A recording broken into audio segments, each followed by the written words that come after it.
పిల్లల్ని పెంచే విషయంలో మగపావురాయి ఆడపావురాయి రెండు బాధ్యత తీసుకుంటాయట.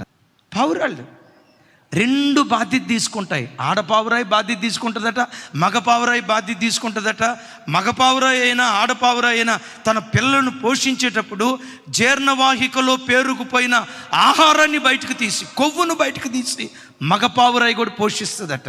కొన్ని ఉంటాయి మగపావురాళ్ళు నేను కష్టపడి సంపాదిస్తా, పిల్లలను చూసుకోవాల్సిన బాధ్యత నీదే, నేను మాత్రం ఊరెంబడి పూల రంగడిలాగా తిరుగుతా. వాళ్ళ ఆరోగ్యం గురించి అడగను, వాళ్ళ లెక్కలు అడగను, వాళ్ళ మ్యాథ్స్ అడగను, ప్రోగ్రెస్ కార్డు అడగను.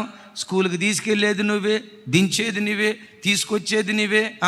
పేరెంట్ మీటింగ్ ఉంటుంది కదా, మీటింగ్ అన్నీ నువ్వే. నేను మాత్రం డబ్బులు మనోడు ఏటీఎం మెషిన్. మరి ఏం చేద్దాం? నీ పిల్లలు నీ దగ్గరికి వచ్చే, డాడీ ఏంటి డాడీ ఆ తాగుడు, ఏంటి డాడీ ఆ డ్రింకింగ్, ఏంటి డాడీ నీ జీవితం, ఏంటి డాడీ నువ్వు ఎలా నీ పిల్లలు నీ దగ్గరకు వచ్చి నిన్ను అడిగేటట్లుగా రోత బ్రతుక్కో, మాదిరిగా బ్రతుకో. నీ పిల్లల్ని అడిగితే వాళ్ళు ఒకటే మాట అనాలి, ఈ జీవితంలో నా రోల్ మోడల్ ఎవరైనా ఉన్నారంటే ప్రభు అయిన యేసుక్రీస్తు తర్వాత నన్ను కన్న తండ్రి అనే పేరుకు కళంకం తీసుకురాక. ఆ హోదా పెద్దదే, బాధ్యత కలిగిన హోదా. తండ్రి హొందాలాగా వ్యవహరించు, బజారు మనిషిగా బ్రతకు, దిగజారి బ్రతకు. కొంతమంది తల్లులు ఉన్నారు, అస్సలు పిల్లలను పట్టించుకోకుండా ఇంట్లో ముసలోళ్ళు ఉంటారుగా, ఎవరు వాళ్ళు చెప్పండి, తాతయ్య నాయనమ్మ ఉంటారు కదా, వాళ్ళకి అప్పగించి ఇక అక్క బిగ్ బాస్ వదిలిపెట్టదు, జబర్దస్త్ వదిలిపెట్టదు. మనసు మమత ఏంటది?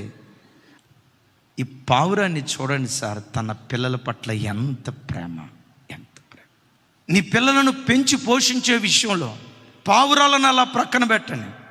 అసలు పావురాలకు ఆ మనసు ఇచ్చిన, పావురాలు కలుగు చేసిన మన ఆరాధ్య దైవం ప్రభు అయిన యేసుక్రీస్తు వారు ఉన్నారే. పావురం తనలో ఉన్న కొంచెం తీసి తన పిల్లలను బ్రతికిస్తుంది.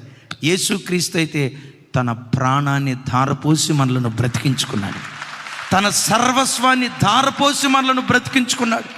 నాశనపు కోపంలో కొట్టుమిట్టాడుతుండగా, నరకపు పొలిమేరల్లో కొట్టుమిట్టాడుతుండగా, నరకాని పోవలసిన మనలను ఆశ్చర్యకరమైన వెలుగులోనికి నడిపించడానికి యేసుక్రీస్తు తన ప్రాణాన్ని ధారపోసాడు. నేనంట ఈ సృష్టిలో అసలు శిశులు తండ్రి ప్రభు అయిన యేసుక్రీస్తు వారు.